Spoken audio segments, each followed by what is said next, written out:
Hi, I'm Zion. I've always prided myself on being a good father to my daughter, Eliza. After her mother and I divorced 12 years ago, I made sure to stay present in her life despite the challenges. Dad, can we talk about something important? Eliza asked during our monthly dinner at Francesca's, her favorite Italian place. Of course, sweetheart. What's on your mind? I smiled, noticing how she fidgeted with her napkin. I've been seeing someone for a while now. His name is Marcus.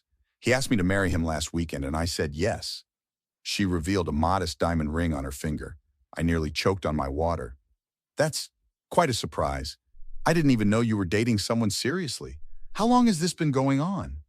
About 8 months, she replied, not meeting my eyes. 8 months? And this is the first I'm hearing about him? I tried to keep my voice level. When do I get to meet this Marcus? Eliza shifted uncomfortably. He's very busy with his investment firm, but soon, I promise. Well, I'd like to meet the man my daughter is planning to marry, I said firmly. Maybe next weekend? I'll see what his schedule is like, she replied vaguely. Anyway, we're thinking of having the ceremony at Willow Creek Gardens in 3 months. 3 months?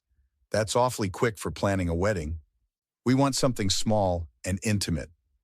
Over the next several weeks, every attempt to meet Marcus mysteriously fell through. He had an emergency client meeting, Eliza would say, or he's out of town on business. My friend Vince called me one afternoon. Hey Zion, got a minute? Something's bothering me. What's up? I ran into your ex-wife at the grocery store. She was talking about Eliza's wedding plans, said something about final fittings. Yeah, they're getting married in about 6 weeks now. She mentioned the rehearsal dinner next Friday, said she was looking forward to seeing everyone except you. I thought maybe you weren't going. My stomach dropped. What exactly did she say, Vince? Something about how they were relieved you wouldn't be causing any drama at the wedding. I assumed you declined the invitation. I never received an invitation. Silence hung between us. You think Eliza didn't invite me to her own wedding? The words felt wrong coming out of my mouth. Maybe it got lost in the mail, Vince suggested weakly. I need to make a call, I said, ending our conversation. I called my daughter immediately. Eliza, we need to talk about the wedding. Dad, I'm really busy with preparations. Can it wait? No, it can't. Vince just told me something concerning. Are you planning to exclude me from your wedding? The silence that followed confirmed everything. Finally, she spoke. Marcus and Mom thought it would be best if you weren't there. Your fiancé, whom I've never met, and your mother decided I shouldn't attend my own daughter's wedding? Dad, please understand. Marcus comes from a very traditional family. Mom told him about how difficult you can be. Difficult? I've never even met the man. This is exactly what I mean. You're getting upset. Of course I'm upset. What father wouldn't be? See, this is why we made this decision. Drama follows you everywhere. I can't believe what I'm hearing. This isn't like you, Eliza. Maybe you don't know me as well as you think, Dad. I have to go. Please respect our decision. The call ended, leaving me stunned and heartbroken. My phone rang again. It was Teresa, my sister-in-law from my previous marriage. Zion, I just heard what happened. I'm so sorry. You knew about this? Not until today. I overheard Claire and Eliza talking. There's more to this story than you know. What do you mean, more to the story? I asked Teresa, pacing my living room. Claire has been poisoning the well for years, Zion, telling Eliza you refused to pay child support, that you cheated during the marriage. None of that is true. I have receipts for every payment, and she was the one who— I know, Teresa interrupted. I've watched this happen from the sidelines for too long. But there's something else. This Marcus character, I met him briefly. Something feels off. Off how? I stopped pacing. He's very controlling, monitors Eliza's phone, decides who she can see, and he's significantly older, like 20 years older. 20 years? I collapsed onto my sofa. Has anyone bothered to check this guy out? Not that I know of. Claire is just thrilled Eliza is marrying someone wealthy. My doorbell rang. It was my old friend Derek, a private investigator. Thanks for coming on short notice, I said, letting him in. No problem, Teresa filled me in. This Marcus character sounds suspicious. I need to know everything about him before this wedding happens. I'll start right away. What's his last name? I don't even know that much, I admitted. Not a problem. I'll work with what Teresa can give me. 3 days later, Derek called me to meet at his office. My friend Vince came along for support. What did you find? I asked, settling into a chair across from Derek's cluttered desk. Marcus Reeves, age 47, Owns what appears to be a legitimate investment firm, but there are red flags. 3 previous marriages, all to women much younger than him. 3? Vince interjected. Yes, and all ended within 2 years. Each divorce settlement included strict NDAs. Non-disclosure agreements, why would he need those, I asked. That's what concerned me, Derek continued, sliding a folder across the desk.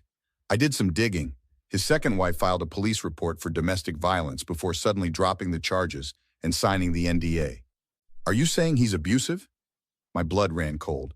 I can't prove it, but the pattern suggests it. There's more. His traditional family is a fiction. His parents were small-time con artists who did time for fraud. Oh my God, Vince muttered. And his business? It's showing signs of being a Ponzi scheme. He's under preliminary investigation by the SEC. Does Eliza know any of this, I asked. I doubt it. He's carefully crafted his image. My phone buzzed with a text from Claire. Stay away from Eliza's wedding or you'll regret it. She doesn't want you there. I showed it to Derek and Vince. Claire always was a piece of work, Vince said. I need to tell Eliza, I insisted. She won't believe you, Derek warned. People like Marcus isolate their victims from family first. So what do I do? Let my daughter marry this monster? You go to the authorities, Derek suggested. If he's running a Ponzi scheme, that's federal. But will that stop the wedding in time? Maybe not, but I have another idea, Vince said. Becca. My daughter's best friend from high school? I asked. They're still close. If anyone can get through to Eliza, it's her. I called Becca immediately, arranging to meet at a coffee shop. Mr. Collins, this is all so messed up, she said after I explained everything. Have you met Marcus? Once. He gave me the creeps, honestly. Very possessive of Eliza. Will you help me talk to her, show her this evidence? She's blocked your number, but she hasn't blocked mine. I can try.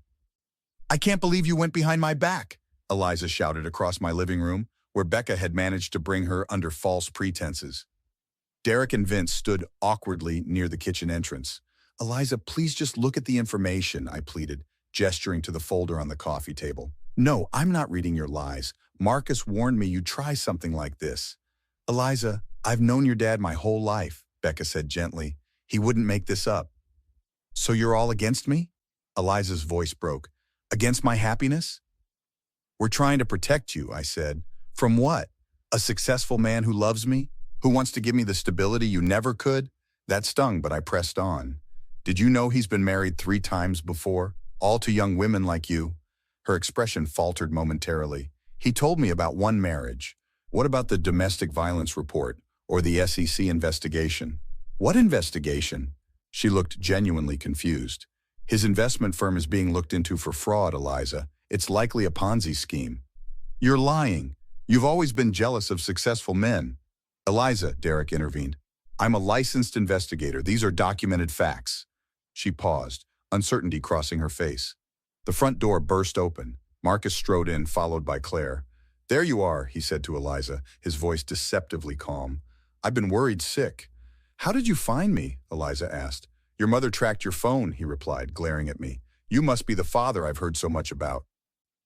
And you must be the con artist who's trying to marry my daughter, I responded. Eliza, we're leaving, Marcus commanded, grabbing her arm. Hey, I stepped forward. Take your hands off her. Mind your own business, Claire hissed. Eliza is my business, I said. She's my daughter. Not according to the wedding guest list, Marcus smirked. Marcus, maybe we should talk about this, Eliza said hesitantly. Dad says you're under investigation. Marcus's face darkened. You're believing his lies after everything I've done for you? After I paid off your student loans? After I bought you that car? You're hurting my arm, Eliza whispered. Let her go, Vince warned, stepping forward. Stay out of this, old man, Marcus snapped, shoving Vince backwards. Derek immediately pulled out his phone. That's assault. I'm calling the police. Call them, Marcus sneered. By the time they get here, we'll be gone, and you'll never see Eliza again. Is that a threat? I asked. It's a promise, he replied, tightening his grip on Eliza's arm. Marcus, please, Eliza pleaded, trying to pull away. You're scaring me. Shut up and come with me, he growled, yanking her toward the door. That's when Eliza slapped him. Hard. Marcus reacted instantly, raising his hand to strike back. I lunged forward, but Derek was faster, grabbing Marcus's arm. Big mistake, Derek said as police sirens wailed in the distance. I called them before you arrived. Your buddy at the station tipped me off you were coming. This isn't over, Marcus snarled as two officers entered my home. Officers, Derek said calmly. I'd like to report an assault. You okay? I asked Eliza as we sat in the police station waiting room. The fluorescent lights cast harsh shadows across her tear-stained face. I feel so stupid, she whispered. All the signs were there. You're not stupid. Men like Marcus are expert manipulators.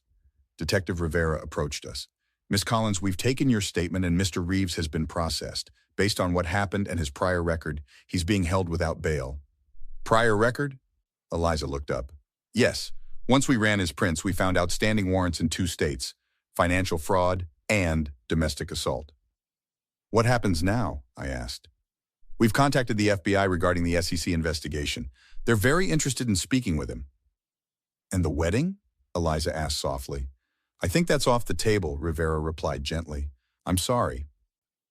After leaving the station, we went to my place with Becca, Vince, and Derek. I've already called the venue to cancel, Becca said, hanging up her phone. They were understanding once I explained the circumstances.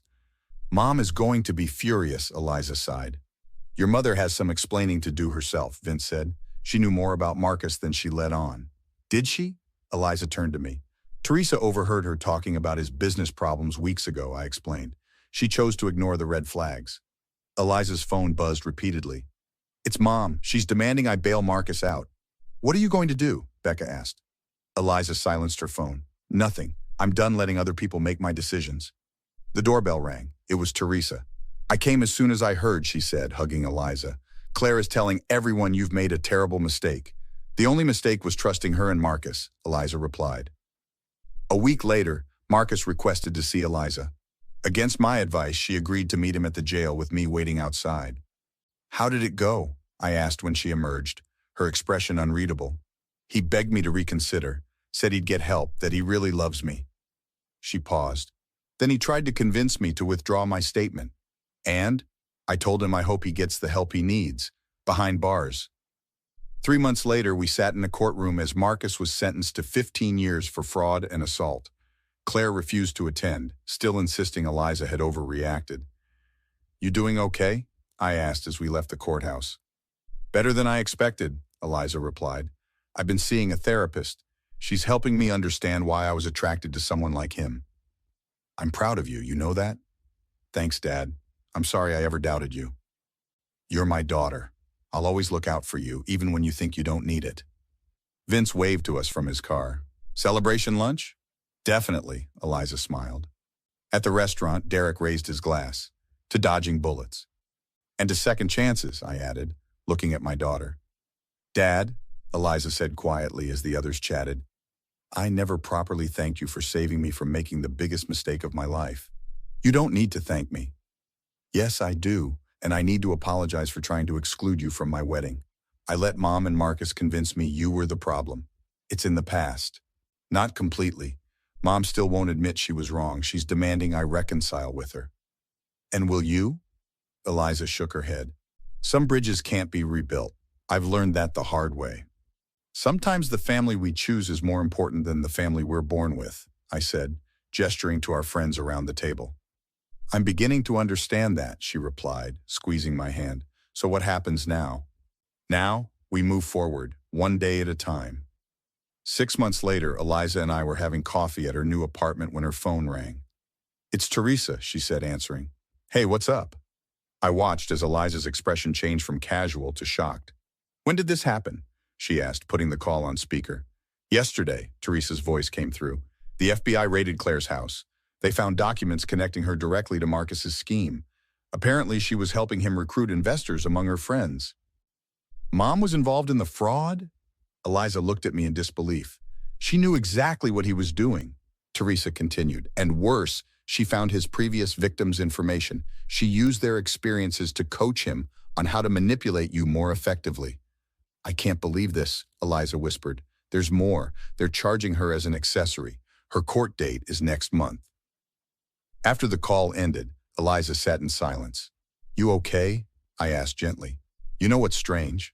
I don't feel anything. Not anger, not sadness. Just nothing. That's normal after everything you've been through. She called yesterday before the raid. Wanted to put this ugliness behind us and be a family again. What did you tell her? I hung up. Eliza looked me in the eyes. Some people don't deserve second chances. The doorbell rang. It was Becca and her fiancé arriving for dinner. Ready for some good news for a change? Becca asked, hugging Eliza. More than ready, Eliza laughed. As we gathered around Eliza's table that evening, surrounded by the family we had chosen, I realized something important.